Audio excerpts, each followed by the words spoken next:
नमस्कार, मी ललित. Time TV महाराष्ट्राच्या bulletin मध्ये आपलं स्वागत. सुरुवातीला नजर टाकूयात आजच्या काही ठळक घडामोडींवर. सिंधुदुर्गात मनसे अध्यक्ष राज ठाकरे यांची सभा, सर्वच पक्षांवर टीकास्त्र.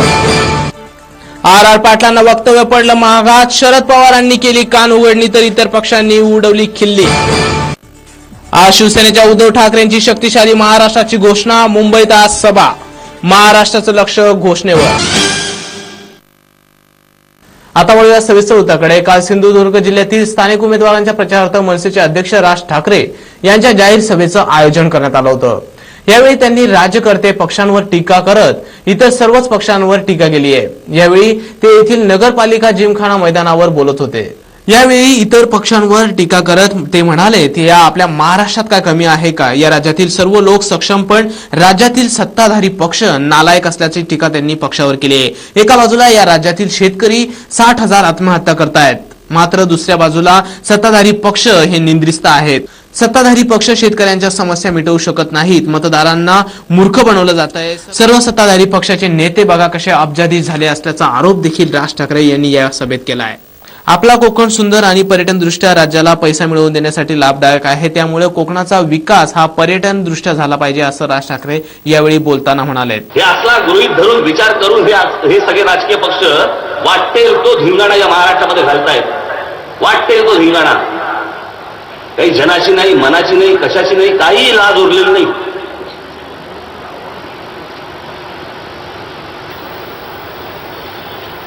या असल्या लोकांच्या हातात महाराष्ट्र द्यायचा, हा सुंदर इतका अप्रतिम महाराष्ट्र काय नाही. या महाराष्ट्रामध्ये काय कमी आहे? माझ्या महाराष्ट्राच्या तरुणांमध्ये आणि महाराष्ट्राच्या तरुणींमध्ये काय कमी आहे? माझ्या महिलांमध्ये, या आमच्या महाराष्ट्रातल्या महिला सगळ्या सक्षम आहेत,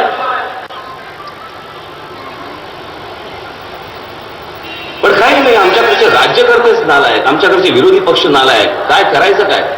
बाकीची राज्य बघा, हे माझं राज्य आहे, या राज्यातली जनता माझी आहे, यांच्यासाठी मला काम केलं पाहिजे, यांच्यासाठी मला रोजगार आणला पाहिजे. महाराष्ट्रात कोकण हा एवढ्या पर्यटन दृष्टी संपन्न आहे की राज्याचे राज्यकर्ते या जनतेची पर्वा करणारे नाहीत, त्यांना प्रोत्साहन देणारे नाहीत. राज्याला प्रोत्साहन देणारी सत्ता आणली पाहिजे. आपण जर राज्याची सत्ता मनसेच्या हाती दिली तर राज्यातून पर्यटन दृष्ट्या 15,000 कोटींचं उत्पन्न आम्ही वाढवून देऊ, अशी आश्वासन यावेळी राज ठाकरे यांनी दिली. करता येतील हजारो कोटी. मी तुम्हाला सांगतो, हे राज्य जर माझ्या हातामध्ये तुम्ही दिलं, फक्त पर्यटन एका विषयावरती मी महाराष्ट्राचं कमीत कमी बोलतो, महाराष्ट्राचं कमीत कमी 10 ते 12, 15,000 कोटीचं उत्पन्न वाढवीन. 10 ते 15,000 कोटीचं.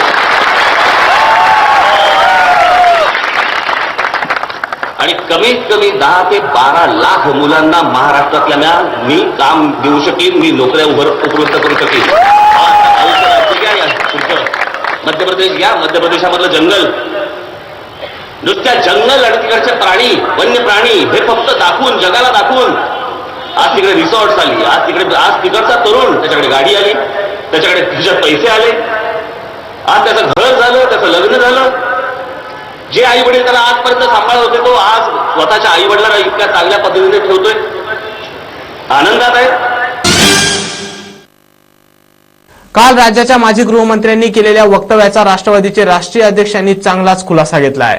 आर पाटील यांनी केलेलं वक्तव्य हे निंदनीय आणि आक्षेपार्ह आहे अशा शब्दात शरद पवार यांनी आबांना चाबूक मारला आहे. राज्याचे माजी गृहमंत्री आर पाटील यांच्या वादग्रस्त विधानावर राष्ट्रवादी काँग्रेसचे अध्यक्ष शरद पवार यांनी त्यांना चांगलाच कानपिचक्या दिल्या आहेत. आर पाटील यांचं बलात्कारावरचं विधान निंदनीय आणि आक्षेपार्ह आहे. निवडणूक असो किंवा नसो असं वक्तव्य करणं हे चुकीचंच आहे असं शरद पवारांनी म्हटलं आहे. मनसेच्या उमेदवाराला बलात्कार करायचाच होता तर तो निवडणुकीनंतर तरी करायचा असं संतापजनक वक्तव्य आर पाटील यांनी सांगली जिल्ह्यातल्या तासगाव मतदारसंघात केलं होतं. शरद पवार यांनी मुंबईत आज पत्रकार परिषदेत बोलताना आपलं मत व्यक्त केलं. यावेळी त्यांनी विधानसभा निवडणुकीच्या पार्श्वभूमीवर वेगवेगळ्या विषयांवर भाष्य केलं. विशेष म्हणजे यावेळी शरद पवारांनी उद्धव ठाकरेंच्या कामाची स्तुती केली आहे. शिवसेनेच्या विस्तारासाठी उद्धव ठाकरेंनी अपेक्षेपेक्षा जास्त मेहनत घेतली अशा शब्दात पवार यांनी उद्धव ठाकरेंचं कौतुक केलंय. लोकसभेत महाराष्ट्र भाजपला मिळालेल्या यशात शिवसेनेचाही महत्वाचा वाटा आहे असं शरद पवार म्हणाले. तर दुसरीकडे काँग्रेसच्या नेत्यांनी आर पाटलांची चांगलीच खिल्ली उडवली आहे. माजी मुख्यमंत्री पृथ्वीराज चव्हाण यांनी आबांची खिल्ली उडवताना म्हटलंय, आम्ही इतकी वर्ष वादग्रस्त वक्तव्य करणाऱ्यांसोबत घातलेत.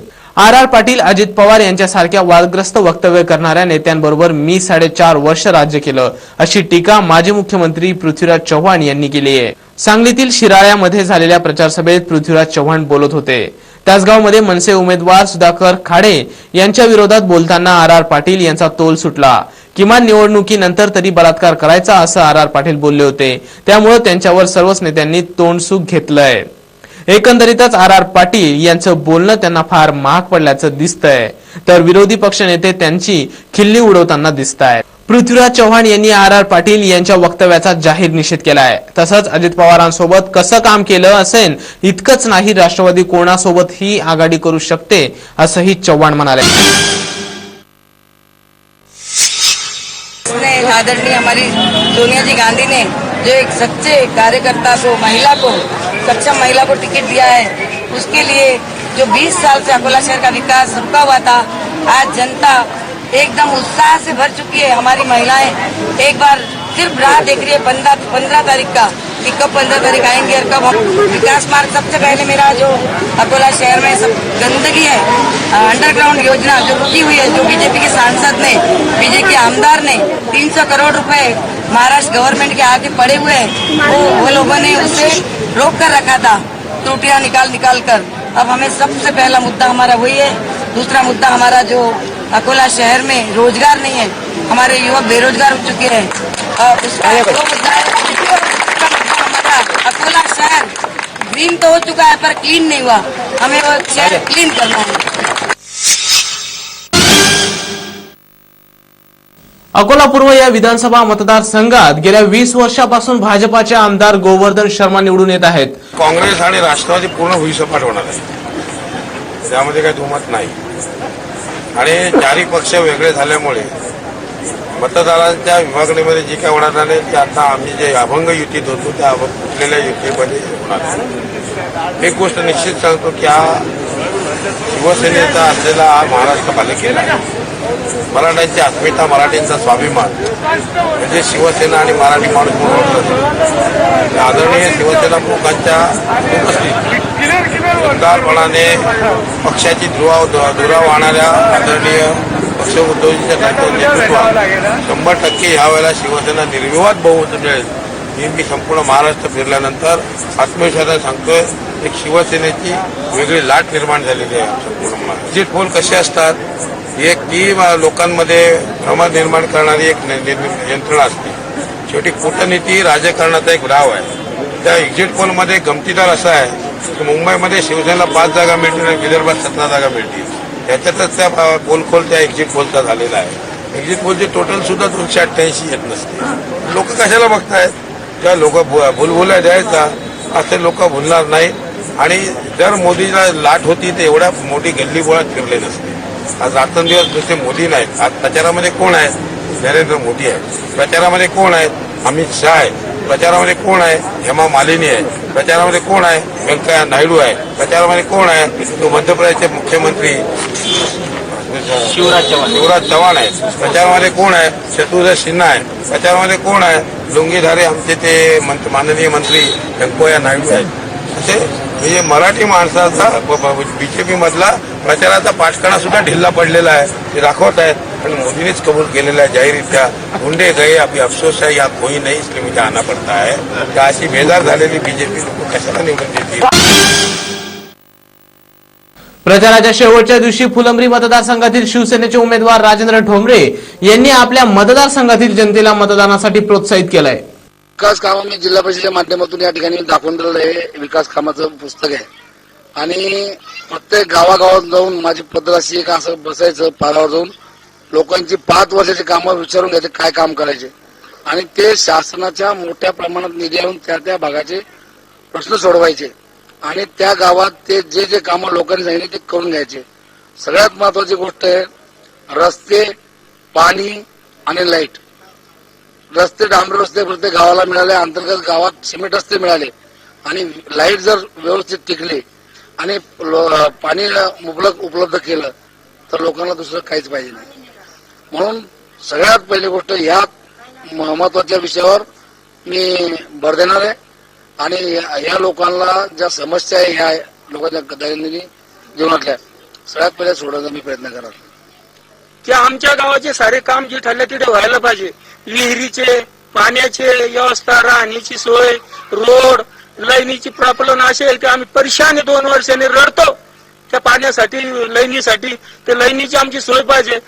ते दानवे साहेब सारे आश्वासन दिले आम्हाला. हो, आणि इथे ढुकून नाही पाहिलं. आले बी तर ढुकून नाही पाहिलं, गेले बी तर ढुकून नाही पाहिलं. लोकांनी म्हणजे मोदीकडे पहा, मोदीकडे पहा असं करून यावर्षी आम्ही दानव्याला मतदान केलं. अहो, खैरे साहेब गेले तसे आमच्याकडे कोणीच काही लक्ष पूर्व करीत नाही.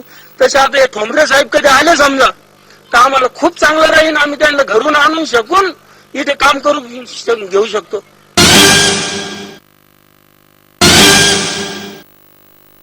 याचबरोबर हे बातमीपत्र संपलं. पुन्हा भेटूया नवीन बातमीपत्रात. पाहत राहा टाइम टीव्ही महाराष्ट्र. नमस्कार.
जिन प्रेम कियो तिन ही प्रभ पायो। पक्का इट वर्गा ਇਹ ਜ਼ਮੀਨ ਹੈ ਮੁਨੀਮ ਸਾਹਿਬ। ਓਏ ਆਪ ਲੜਾਈ ਆਪ ਲੜੋ, ਕੋਈ ਲੋੜ ਨਹੀਂ ਵਿੱਚ ਮੈਨੂੰ ਖਿੱਚਣ ਦੀ। ਹੁਣ ਤਾਂ ਖੁਸ਼ ਹਾਂ ਨਵਾਂ ਡਾਕਟਰ ਆ ਰਿਹਾ ਜਿਹੜਾ ਲੋਕਾਂ ਦਾ ਫ੍ਰੀ ਵਾਂਗੂ ਇਲਾਜ ਕਰੂ। बापू जी मैं बीए फाइनल चो पास हो गई हूँ। ਜੇ ਹਫਤੇ ਵਿੱਚ ਰਕਮ ਨਾ ਮੋੜੀ ਮੈਂ ਸੁਪਰੀਮ ਕੋਰਟ ਜਾ ਵੜੂ। ਘੰਟੀ ਨਹੀਂ ਮਾਰ ਸਕਦਾ ਸੀ। ਉਹ ਘੰਟੇ ਦੀ ਕੀ ਲੋੜ ਆ? ਮੈਂ ਤੇਰੇ ਨੂੰ ਸਾਈਕਲ ਹੀ ਮਾਰਤਾ। ਉਹਦਾ ਚਿਹਰਾ ਜਿਵੇਂ ਚੜ੍ਹਦੇ ਸੂਰਜ ਵਰਗੀ ਲਾਲੀ।